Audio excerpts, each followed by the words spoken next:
जी नमस्कार, मेरा नाम सरोज कुमार और मैं श्री राम पीपीडी का संस्थापक हूं।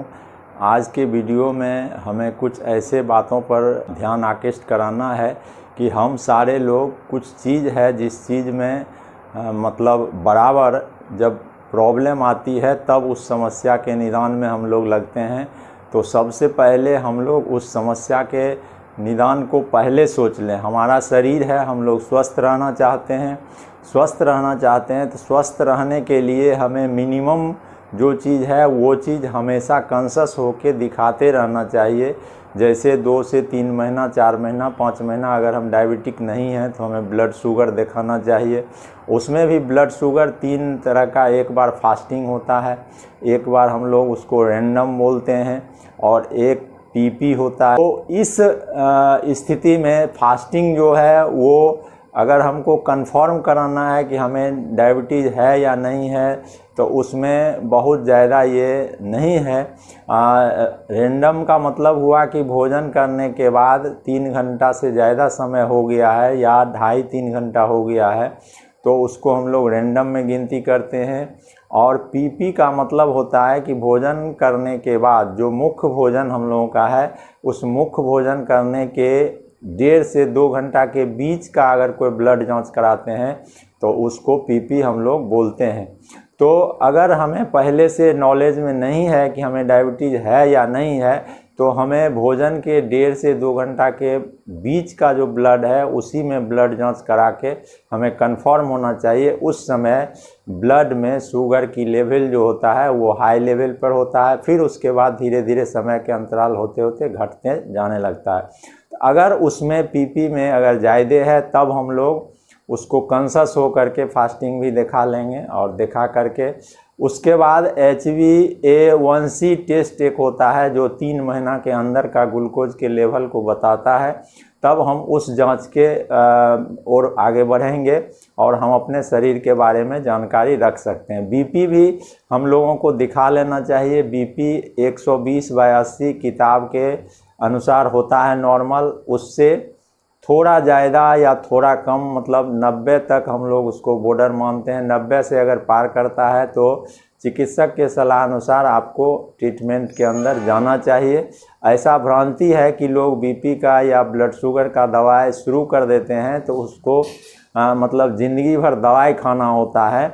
ऐसा मिथ जो है सारे लोगों के मन में होता है। लेकिन आप देखेंगे कि जो लोग शरीर के प्रति जितना कॉन्शस हैं वो लोग चाहते हैं कि हम शरीर को मेंटेन रखें, तो वो अपना बीपी का लेवल थोड़ा सा भी ज़्यादा होता है तो कॉन्शस होकर के डॉक्टर से दिखाते हैं। और बीपी बढ़ा रहने के बाद बहुत सारे चीज़ का हमें समस्या होती है, जैसे पक्षाघात हो जाना जिसको हम लोग पैरालिसिस लकवा वगैरह कहते हैं।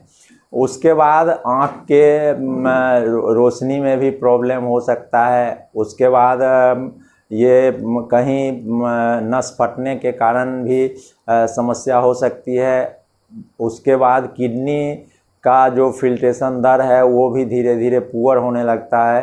तो ये सब होता है। तो हम लोग बीपी एक जांच करा करके हमारा किडनी का क्या पोजीशन है उसके बारे में हम लोग जान सकते हैं।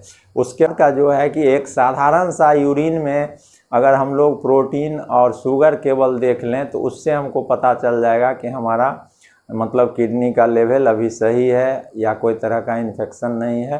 तो एक प्रोटीन शुगर जो मामूली जांच है और वो जांच कहीं भी आप लोग जाके करा सकते हैं।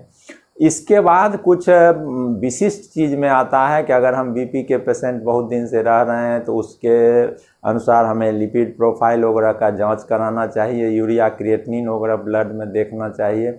अगर मान लीजिए कि हमारा पाचन क्रिया सही नहीं है, पाचन से रिलेटेड कोई चीज़ चल रहा है या मेरा पेशाब लगातार पीला हो रहा है तो उस स्थिति में हमें LFT भी कराना चाहिए। LFT भी करा के हमें देखना चाहिए।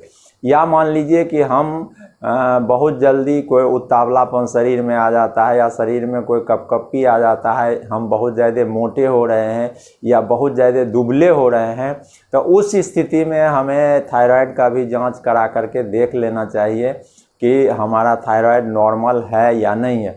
इस तरह से ये 5-6 चीज़ पर अगर लोग ध्यान दें, कॉन्शस होकर के ध्यान दें तो हमको लगता है कि बहुत सारा बीमारी जो आगे आने वाला है उसका हिंट हमें पहले मिल जाएगा, और हिंट मिल जाएगा तो हम उसके एक्सपेंस को भी घटा सकते हैं, और उसके मुताबिक हम मतलब बहुत सारे ऐसे दवा हैं, ऐसे सप्लीमेंट हैं जिसका हम उपयोग करके हम अपने आप को स्वस्थ रह सकते हैं। नहीं तो मान लीजिए कि आप और मेरा शरीर बहुत वैल्यूएबल है, आज परिवार को लाख, 2 लाख, 5 लाख, 10 लाख कमा के दे रहे हैं, कल दिन यदि हमें कोई ऐसा सीरियस बीमारी हो जाए और उस बीमारी को शुरू से पता नहीं चले और एकाएक हमारी अगर डेथ हो जाती है तो उस परिवार का इनकम एकाएक बंद हो जाएगा।